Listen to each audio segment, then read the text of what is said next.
Shopping and dining over Thanksgiving and maybe watching some football games. Big government Republicans and Democrats were busy shredding the last vestiges of the Constitution. They're talking about inserting the Army into domestic law enforcement. Senator Lindsey Graham, who supports this bill, says, quote, "The homeland is part of the battlefield, and people can be held without trial, whether an American citizen or not." I, Barack Hussein Obama, do solemnly swear to preserve, protect, and defend the Constitution of the United States. The original Constitution, I think it is an imperfect document, and I think it is a document that reflects some deep flaws in American culture, the colonial culture nascent at that time. I think we can say that the Constitution reflected an enormous blind spot in this culture, and that the framers had that same blind spot. It also reflected the fundamental flaw of this country that continues to this day.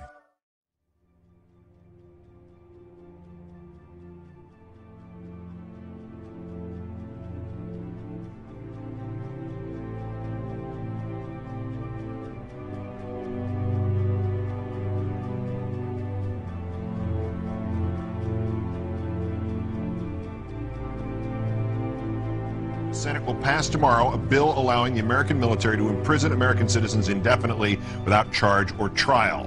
Congress is essentially authorizing the indefinite imprisonment of American citizens without charge or trial.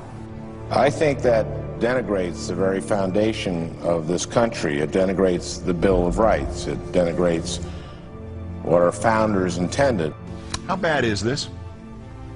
It's quite frankly absurd, Keith. I mean, here we are 10 years after 9/11, in the wake of the demise of Osama bin Laden, the only leader that Al-Qaeda has ever known, and we're passing a provision that would codify the indefinite detention without trial of suspected enemies of the state. And that includes, as you mentioned, American citizens apprehended here on U.S. soil. We have not codified indefinite detention without trial since the McCarthy era. That's how extreme this is. And the most amazing thing is that it's not necessary. Charles Dyer.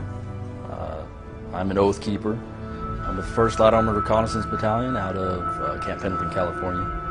I absolutely could not, I can't imagine that we're living in the times where I have to worry about having to confiscate the weapons from the American people.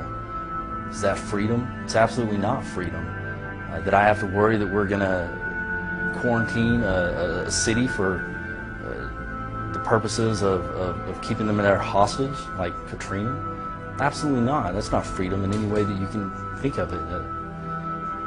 I'm almost speechless whenever I try to talk about this, because I can't imagine that we're living in this kind of time. It really bothers me. Absolutely. I saw a tremendous pattern of the growth of the infrastructure of a totalitarian state in the last 8 years, post 9/11. I mean, it's been going on for decades. We've seen for decades encroachments on our liberties, and then a crisis would come along, and then all of a sudden they had a chance to get their policies passed they've been wanting to pass for a long time.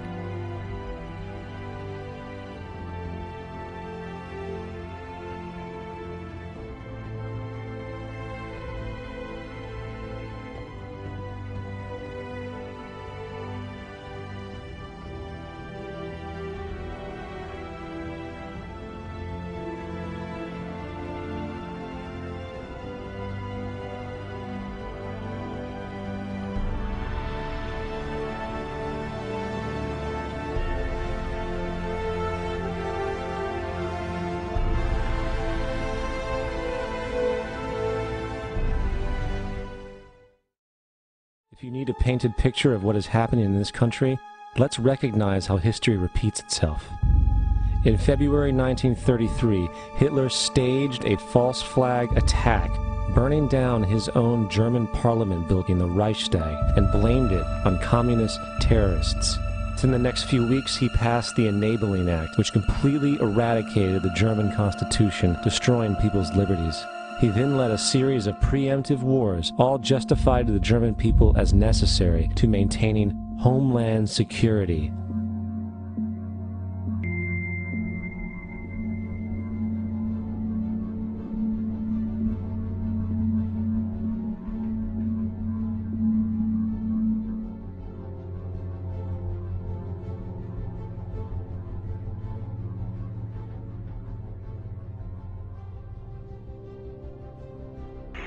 Schicksal des Kommunismus und der sich mit ihm verbrüdernden anderen Organisationen ändert dies nichts. Our enemy is a radical network of terrorists and every government that supports them. It's time to wake up.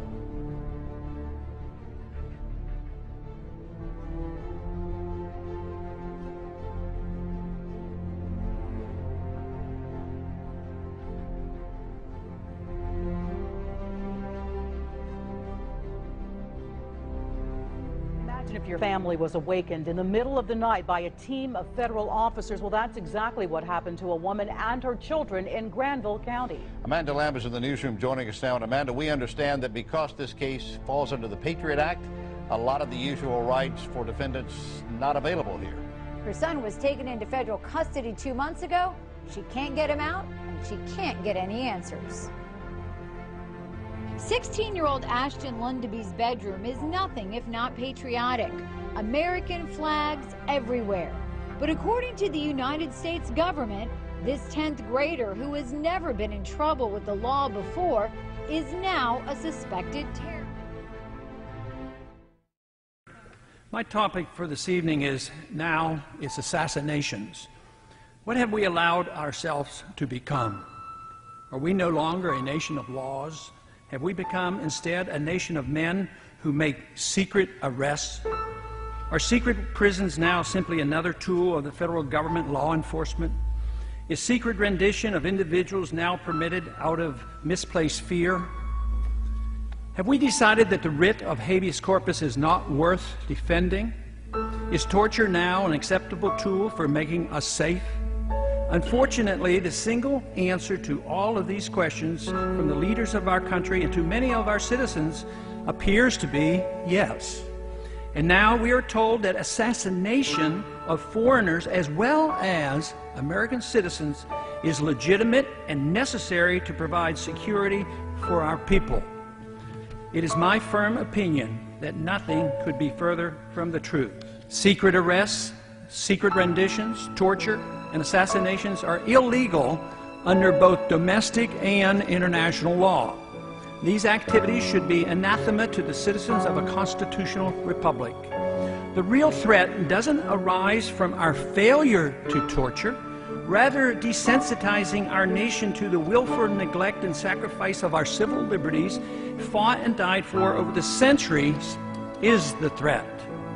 The concept of habeas corpus existed even before King John of England was forced in 1215 by his rebellious barons to sign the Magna Carta.